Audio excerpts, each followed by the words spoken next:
Good morning, everyone. Good morning. Wow, everyone is awake. Good. So, as you guys usually know, we will have our lecture today presented by our friend Kata, and it will be regarding sexual energy. But before starting that, our friend Denise will do the reading and the initial prayer.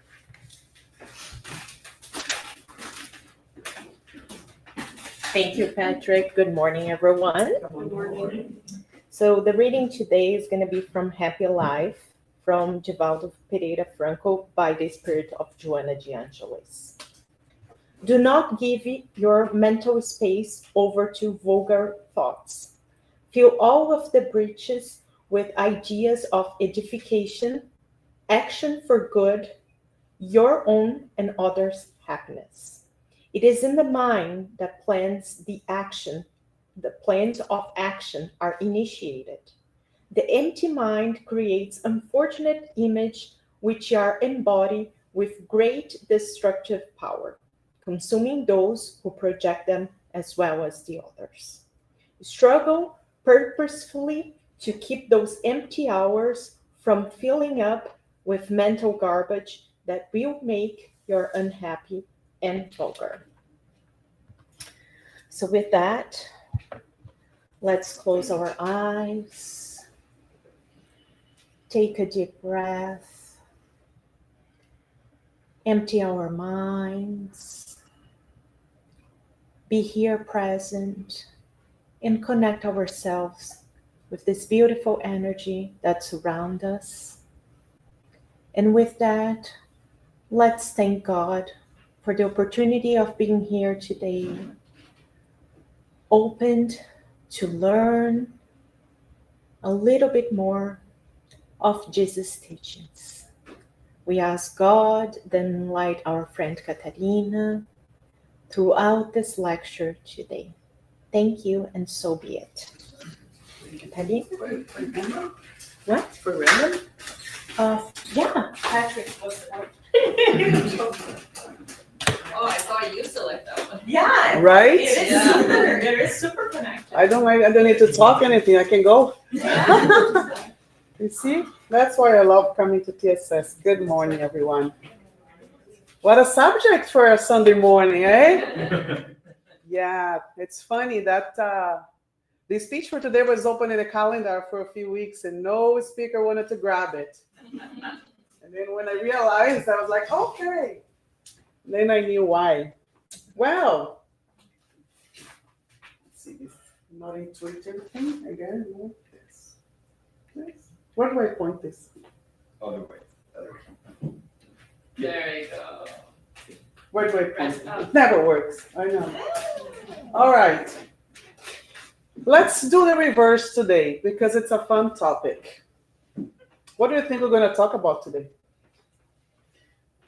Desires. Desire. Anybody can say anything. And throughout the presentation, and if you have no comments but questions, bring it on. It's going to be a fun Sunday. Let's get this topic and have fun with it. Desire. What else we're going to talk today? Creativity. Creativity. Ooh. Connection. Connection. Intimacy. Sorry? Intimacy. Intimacy. You have something to say, he says. Oh, Teresa has something to say. No. Rogério. Love. See? Anybody else with the right answer? Because so far we're doing well. That's exactly what we're going to talk today. All of what you guys said. Sometimes when we think about sexual energy, the first thing that comes to mind is the big taboo, right? But the sexual energy we're going to see today that has much more to it than just the act itself. So let's talk about this very powerful energy. If I can go to the next slide. So what is it? It is a source of the law of attraction in the perpetuity of the universe, generating magnetic charges in all beings. It's a creative energy. presented in the being since the beginning of creation and originating from the divine reservoir. And I love this picture, you know. We never think about creative when we talk about sexual energy, right? And today we have to bring that in mind because it's not just about the libido that Freud so much talked about. It is a motivational force that all of us have. It's an impulse. It's a creative impulse that, as the master says, all beings have. And that force, it feeds all of our actions throughout life. Okay? So it's not one, yes, of course, it's related to the intimacy, it's related to the libido, but it's much more than that. And it's with us throughout, you know, all of our actions. It's guiding us, it's pushing us. It's like a pump. It's like a pump of energy that we have within us. And including sexuality, of course. So when we say that this magnetic charge has been part of all beings, you know, since the beginning of the intelligent principles, you know, from the minerals. The way that the planet evolved, this energy has been with this, you know, the atomic connections, they work because that's the energy pumping them to attract themselves, to repel themselves, to get organized within themselves. When we have the, you know, the mineral, we go to the vegetal kingdom. We have, you know, the flowers, they germinate, they create, right? So in the same way that the minerals, those crystals, they're going to, you know, with many years, they evolve, they multiply. So do the plants. Everything that comes from the vegetable kingdom, they germinate, right? Some plants are female, male. We have the energy of, you know, the wind blowing, the bee going to the flowers, you know, she's attracted to the flower.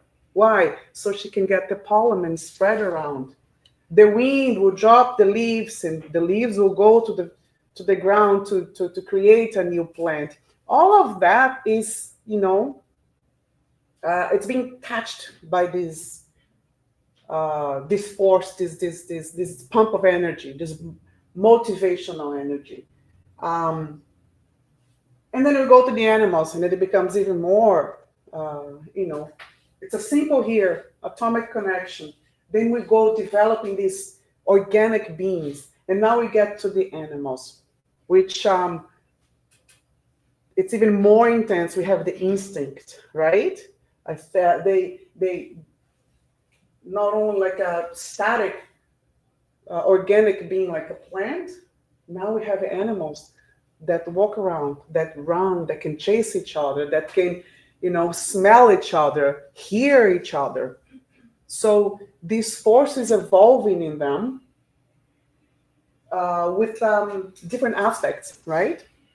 And if we think about even our constellation, the universe, the moon connected to the planet, there's a magnetic force here. The moon, you know, she controls the water, right?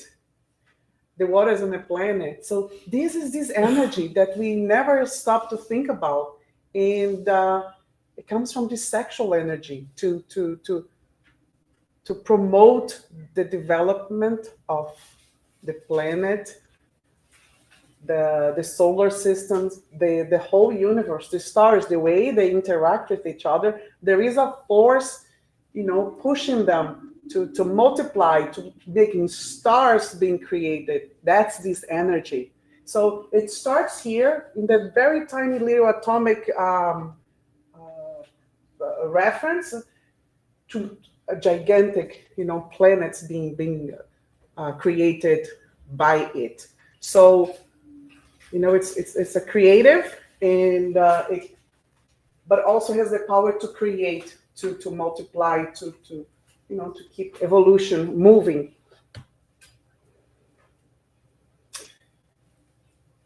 But there's something missing here, and it's us.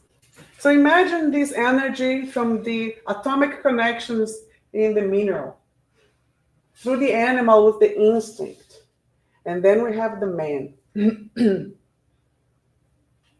And then a question for you: what can you say is the main difference between animals and us? A few things you can think of. Intelligence. Sorry, Intelligence. intelligence. What else? Rational. Rationality, right? What else? Emotions, right? Thoughts.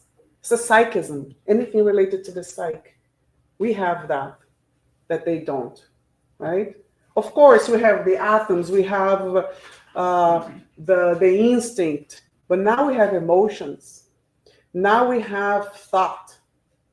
We know, we learn, we evolve more, the intelligently speaking. So we have that capability that adds up to the sexual energy that we have.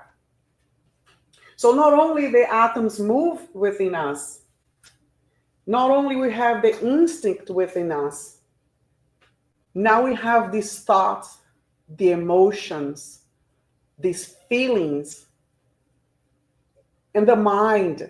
We have the mind with an intelligent principle in it, very developed, that is going to be motivated, pushed, pumped through it. So our actions now much more complex than the actions from the other kingdoms, and this energy can be much more elaborated, much worked in a depth that is much greater. So it involves much more when the energy comes to us. And since we have the mind,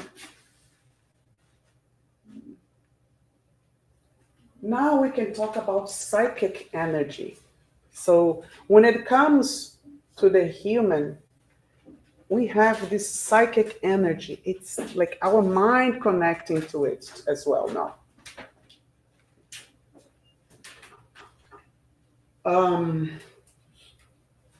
So our motivations are going to be different, right? This energy is directly to, you can press another one.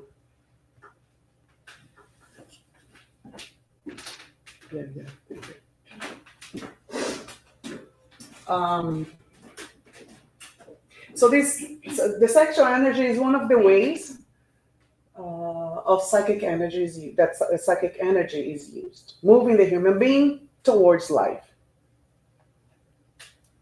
It drives the spirit towards its creative achievements and evolution in direction to the creator. So this energy it's been pushing us since the minerals until we reach, something that we cannot even think about, right? Because it's, as close as possible to the divine, to God, to the creator. She is the fuel that's going to keep on pushing us throughout the existence to it. It's not controlling, but every decision we make, it's like we take that energy. I'm gonna go to TSS today. You suck a little bit, you have to change, you have to keep moving forward. So this energy pushes us to do something. We take from that energy to come here. We take from the energy to say, I'll volunteer at TSS. Keep this energy to do all the actions. We take from it. And we're going to see that this energy, after all we talked about, is not located on a specific part of the body. So, the lower abdomen area is very important, but this energy is much more than that, right? So far, so good. So let's talk about this creative energy. In a human being, sexual energy promotes the pursuit of pleasure, but in all forms, creating everything that brings joy to the soul and vitalizes feeling and affection. So let's stop and think, we're talking creative joy, we're talking about pleasure, we're talking about giving this vibrant feeling. When you think about anything that you do that gives you this vibrant feeling, that's what this energy does. And you can be very creative with it. It keeps you moving forward, this energy. So whenever you're looking for something to give you a satisfaction, a pleasure, a joy in any aspects of your life, it's this energy that will make you feel that way, that will make you, go for it, that will make you to want it, right? The desire that we talk about. It's this energy that gives you. Sometimes you don't even feel it, you don't even see it. I mean, you don't acknowledge it, but it's there. Even if it's like, I want to eat something today, you want that. It's related to this energy. And this energy is present in all phases of life. So not only it comes since the beginning of the existence, it comes, of course, since we're babies, right? When the baby is being fed by the mom, it's a feeling that you exchange, that you can feel the baby happy, tranquil. He wants that, and it's like a beautiful thing for the baby. That's the sexual energy within the baby. I just saw a video of a friend with a baby being solid food fed for the first time. The happiness, the joy of the baby with the food, that sparkle is created by this energy. And the kid keeps on growing, learning. And then the kids, they start to express that they're learning, right? Oh, look at that. And then they laugh, and they're so excited about everything that they learn or that's different, or it can be anything. And they come back from school sharing all the joys that they had, all the play that they had. That's this joyful energy that's within them. And then we keep on growing, we become the teenagers. And the teenager is the boom of everything, right? Mentally speaking, physically speaking. So this energy has the boom in the teenagers. Well, why? Because the creation wants us to procreate, right?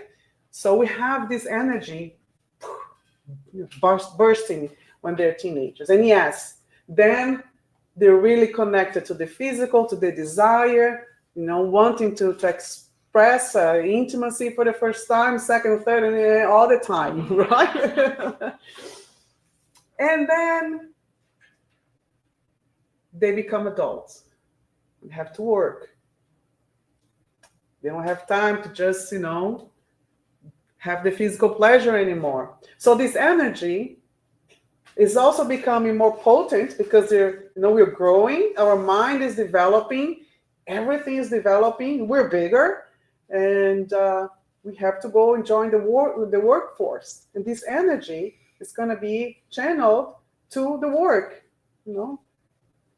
Get the creative again here, not just to play, but we get the creative to solve problems, to do something we like, to help the planet, be with science, with helping others, with whatever you do in your office or in your career, music, whatever you do to make your money, your pay.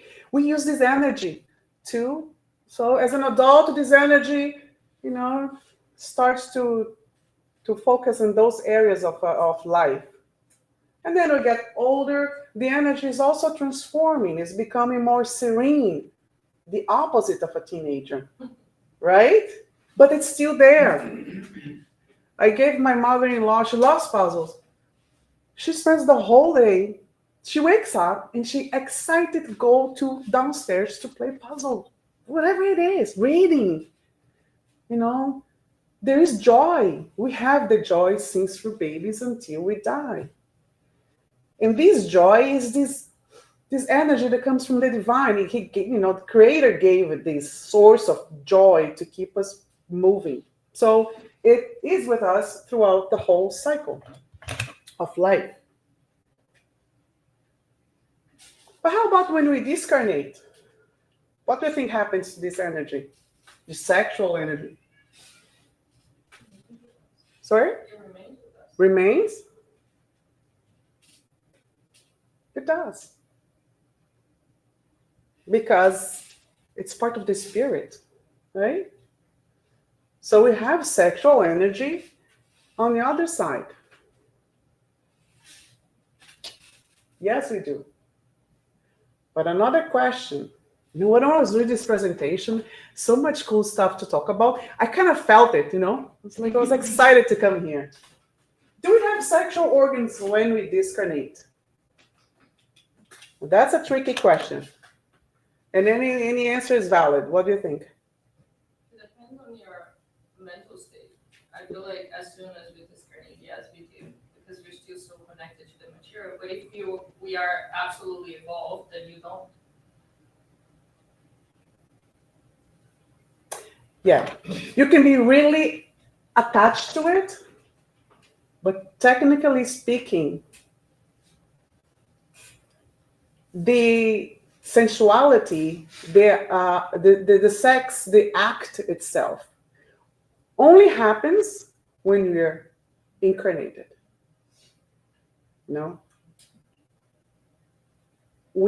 Some people say it might be really boring there, right? We don't do that. Because do spirits procreate? Do they have babies in afterlife? No. So why they need the organ? This is part of the material, right? I don't know how God came up with this plan of creating. Everything is very complex. But some experiences we have only here, and that's why we incarnate. Otherwise, we could just live there and evolve, but somehow we need to come here and experience these physical, I don't know, everything that's material we need to experience. So, no, we do not have the organs.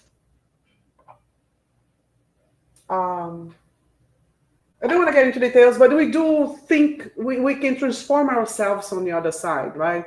To a previous incarnation, or, people say, when I mean people, writers, channeling books says that we go back to a younger selves, right? So someone dies really old and you encounter someone in a dream or in a vision, they see them much younger. So we do transform. So maybe Raquel has a point when she says depends. But no, because they don't procreate. There is no sexual act in the errant world. But couldn't you still have it because we are still materially attached? The same way that some of the people, as soon as they discarnate, they still want to have food, shower, and everything, right? We don't need it. Yes. We don't use it, but it's there because we are projecting that. Because you're so connected to it. In the same way, yeah, we need to eat there. We don't need to eat. No. But the energy is transformed, and as we know, our thoughts create things. And then we're going to talk a little later too, why we have obsessions, right? Because some people are so connected to it that they come for this feeling, for this energy, for that. But that's why they come to us, because they don't have it there, right? When you're drinking and someone, they come to you. Why? Because there's no alcohol there. They want the feeling. They want this vibrant material feeling that only incarnated have. So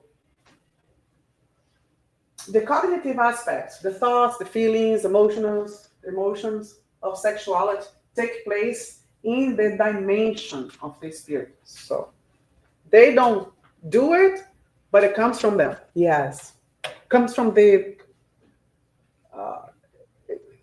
And that's why I ask. It continues with us, so we have it because it's in our mind, right? We externalize physically, but it's all in the mind. It's all, and the mind is a spirit.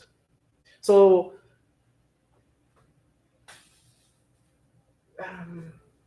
we have we acknowledge that we have it. Some express very not evolved yet, wanting it on the other side. But the idea is, like I said, is to evolve enough to not have the need to express it physically. Does it make sense? So, yes, the spirit feels it. We have to progress enough to feel like the elderly, not like a teenager. Let's compare that way, if it makes sense. So far, so good. One of the passages that I saw, we have the little thing shining here is the hypothalamus, and we have the thoughts to control. And I read that something I didn't think about. In the animals, it's like a little door that spirituality uses sometimes to help creation. So, the injections of, a little bit of push goes through the brain. We send it because we're independent, but for when the animals are, evolving, it's like a channel for spirituality to give them a little push as well in the evolution, when we're developing. Too complex, okay. But it's a door that we have, and if you talk about, maybe when we talk about evolution, we should mention that. Okay. But regardless, that's everything that us as a spirit wants to express, comes through, the brain is a door, right? The brain has everything. So science has proven that part of the brain is connected to emotions. So it's for a reason, right? So the spirit connects to it because the spirit sends the emotion, right? But that's for evolution. The point is, the spirit has the feelings, has the desires and everything. So let's talk about the sexual act, and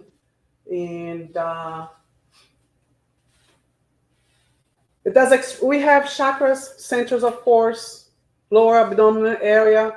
We have this chakra, which is actually, if you study them, it's the creative chakra, the sacral chakra.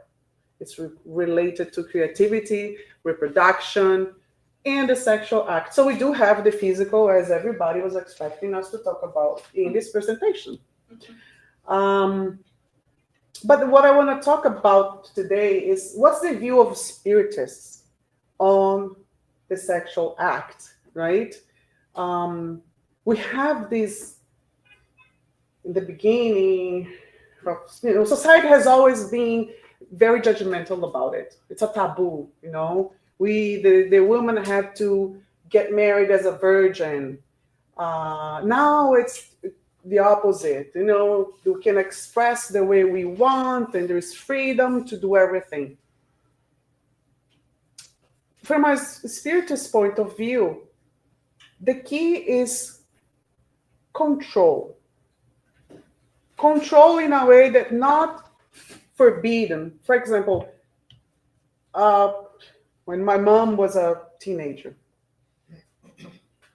in her age, the woman had to be protected, safe, at home, pure, virgin. But then they go to the boy, you're 18, let's go, buddy. Saturday, we're going to get that done. You're not going to be a virgin anymore. And they go to prostitution. Right? So there has to be a balance. we shouldn't forbidden the idea that the spiritism tries to pass is forbidding. No, because this energy needs to be worked. It's for a reason that the teenager has the boom, but not like, okay, it's now, let's go, yay, we're gonna do it again, yeah, you're a man now, right? So there has to be a balance, and that's what spiritism tries to pass. Because we can talk about the misuse of this energy, right? We've mentioned obsession. There are spirits that disconnected, so connected to the sexual act that they're going to look for people that are doing that all the time, you know? And even in this life, Joanna DeAngeli says, well conducted, so the sexual force is life, while if it left to disrespect, it becomes poison, swampland, which victimizes without mercy those who abuse it through misuse. So there are consequences. And, you know, in this life, we see adultery, prostitution, because people are looking for it, and some people don't have money, so they find a way to make money like that. Divorces happen. We saw the Coldplay show, see, right? Addiction. Everything that's good leads to addiction.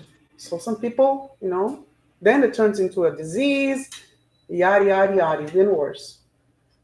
So the consequences, we destroy families, we can get disease. No, the consequences are there. And because of the power of this energy, the consequences are not nice. So again, use wisely and be careful what you do, how you use it. The idea is to, you know, we're not evolved, but the idea is to try and control it the best way we can. Because another responsibility we have to have with that is a very important topic, which is abortion. You know, when you use without rules, not caring, you will get pregnant. So we can actually irresponsibly do reproduction, which is, yes, we learn that we plan our incarnation and everything. My kids is here. But when we lose control, kids can come to this planet with no planning, right? A man who wants to be a man, and it's boom, boom, boom, boom, kids, kids, kids. Maybe it was not in the plan, but because it's into this sexual energy, driven in a wrong way, there will be kids that shouldn't be there, right? We do have a plan, but we also have, how do we call some pregnancies that are not planned, huh? Automatic, no. Does anybody remember the name?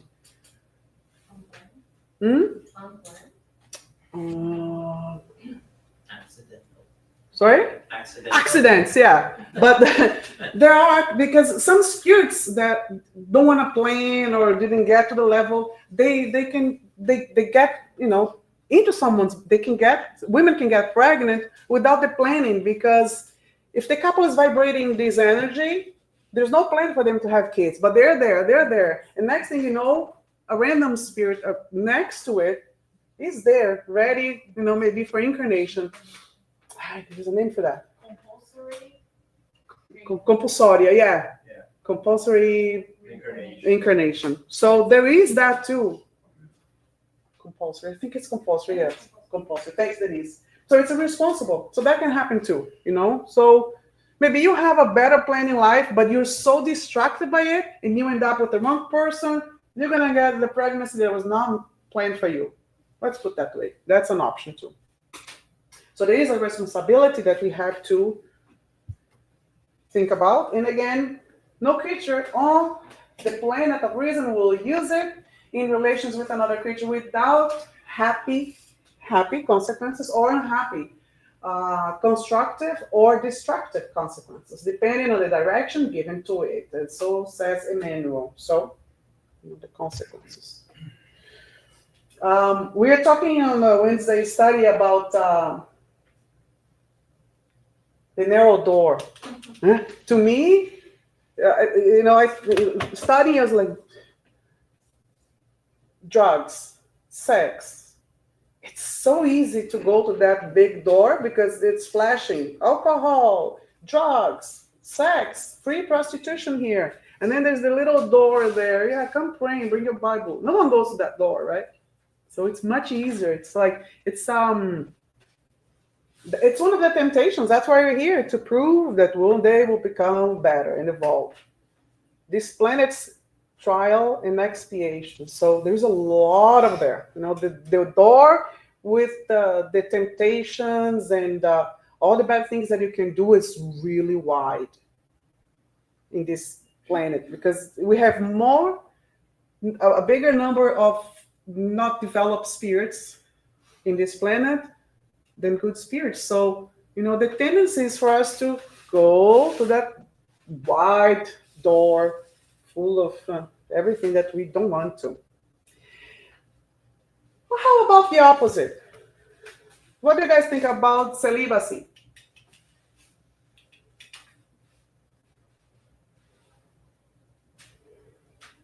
Boring. Sorry, boring? Yeah. There are a couple of questions in the Spiritus book about that. It's something that can be very terrible and beautiful, and depending how it's done, the reasons, it can be something very bad. So it really depends on the intentions and why. Some people do celibacy to truly devote themselves to others, and that's actually usually the more involved spirits who do that, and others just do out of selfishness, just want to be involved with nothing. I don't want to care for anybody. That's exactly it. Oops. One day I'll master this thing. It has, if it has a meaning, a sacrifice, then yes. One of the questions in the book, it's exactly that. Are people who are celibate more spiritually elevated? Are they? It depends, right? So it's not because you haven't had it yet that you're a saint. Or if you promise not, okay, I'm never going to have sex. It doesn't make you better than anybody. Oh, my daughter is still a virgin. She's a saint. Doesn't mean that. What means is why, right? Why haven't you, express yourself, your sexuality yet? So repressing, restricting, or depriving oneself of this energy without awareness of its natural use can also cause harm to the spirit. So it's an energy, it's like a tap open, right? Close the top and the water keeps pumping. One day, we're going to need to call a plumber. Right? So it's like, there has to be a meaning. When you devote to something meaningful, you can use meaningful or not, right? But when you use it, it's flowing, right? When you use to the best option possible, the results are beautiful, right? But blocking it also is, if you don't have the actual, the act, what are you doing with this energy? You got to do something else, right? Okay, you don't want to get married, fine. You don't want to have, a husband, okay, fine. You don't want a wife in your life, okay. But what are we doing with the energy that's in there, right? The top. You're going to have to open it and channel it somewhere to use it, right? So celibacy can be good, but it can be bad.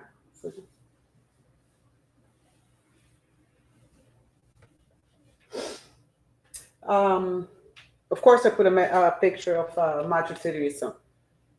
And Emmanuel says, acting in this way out of love, donating the body to the service of others, and in this way supporting the brothers of humanity in various ways. They convert life without sexual connections into a path of access to sublimation, becoming accustomed to different climates of creativity, because the sexual energy in them has not stopped the flow itself. This energy is simply channeled towards other goals, those of a spiritual nature. That's beautiful. So this is the main message. The book that Denise read today. Huh? What are we doing? Your thoughts. It was beautiful. It was beautiful. Well said. So we need meaning, right? Because the real purpose of this energy is the development of love. So it's a energy that promotes attraction. It is related to connections that we have. It makes you want to connect to someone, this energy. So we can learn to love one another. This energy is related to creativity, but also connection, because it attracts, it pulls, right? And when you attract, it pull to someone, the idea is that we develop love with this person, with this family, with whoever is around you, until one day this energy flows within us with a beautiful content, a beautiful purpose. And imagine if everybody vibrates in the same loving way. Imagine a planet like that, where everybody vibrates beautiful energy, exhaling love. We're going to be so close to the Creator. It's hard for us even to imagine that, right? So, just one last slide here. A few examples of how we can express, our spirit will evolve. We can help with science. The planet needs to evolve scientifically. Okay, you can be charitable. You can sing. I can't. Music, dance, animals helping, build something. We have the source. We have the tap open. What are we going to do with this water energy that's flowing through us from God, from the divinity? What are we doing with it? And our thoughts, as the message says, has a powerful impact on us. So let's not focus on, earthly, material things. Our thoughts can take this energy and transform it into something very beautiful. And that's our goal. So you cannot do anything, but that's the goal, to use it. Next time you're happy, you joy, you have pleasure into something, pay attention to it. It's this energy within you. We have it. It's going to push you to do more, to work, to paint, to, I don't know, whatever gives you the pleasure, the joy. Let's pay attention to it and cultivate it in the best way possible. I think that's the message. And now it's questions. Woo, my energy is gone, guys.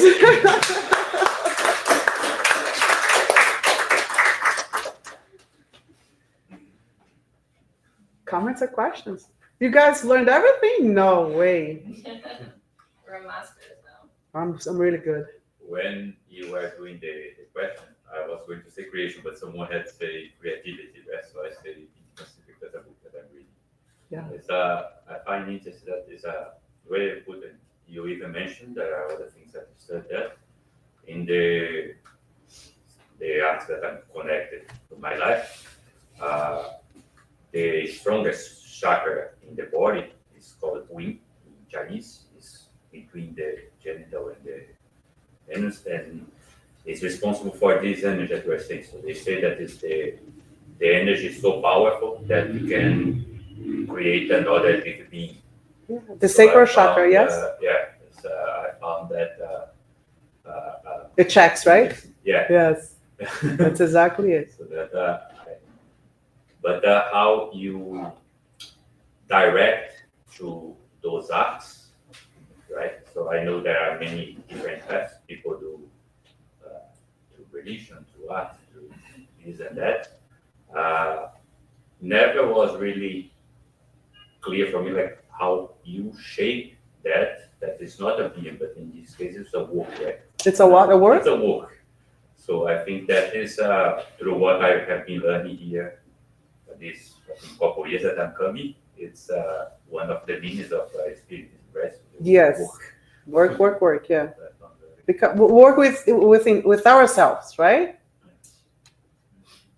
I like the connection. I like the connection that you build between sexual energy and creative energy. And for many steps of your slides, I was thinking about the life stage, the circle of life, right? The sexual component of our life tends to be more focused on the center, as you put over there, from teenagers up to mid-adults.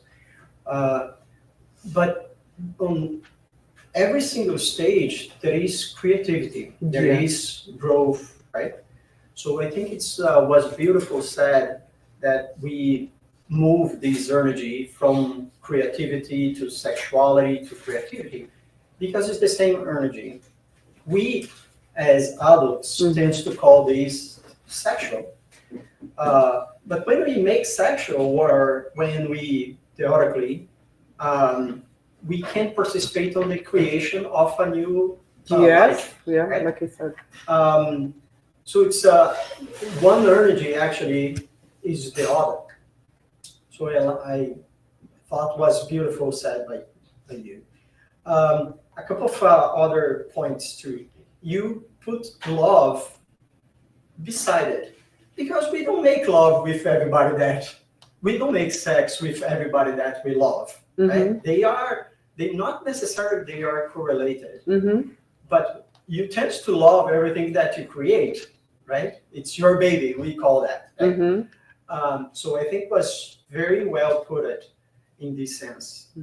And something that you mentioned that was, I remember reading about it. It was when Gandhi discussed with his wife. He had a wife for most of his life. That from now on, he decided not to have more sexual relationship with her, because he decided to move his energy to something else, to more active on the community and the political side of India. And I think can imagine it's a big switch, right? Yes. When you just put that way, you stop making sex in order to build a country. I don't know many people who, meaningfully decided to do that, right? But yeah, we have to disconnect from the sexual act. It's a sexual energy, but because it creates, because it gives you creativity, because it's connected to evolution, to our path, right? Yeah. Can I say one more interesting point? Is from the Judaism. Judaism is a very broad religion. Everybody believes that it's all equal, and it's not. Right? Some rabbis, they help couples to construct the intercourse scene. So it's one of the suggestions was you have to have sex one on top of the other, because you have to look your mate in the eyes. Anything else that you do not look in the eyes, you do not share the same energy. I don't know if it's good or bad. Me neither. But I believe that this. I hope they had a good intention creating this rule. At least interesting. Anybody else? Okay, well, thank you. It was a pleasure to share this presentation.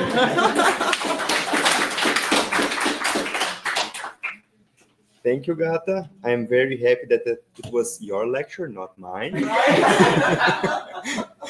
And thank you for everyone that joined us on the internet. We will get prepared for our passes here.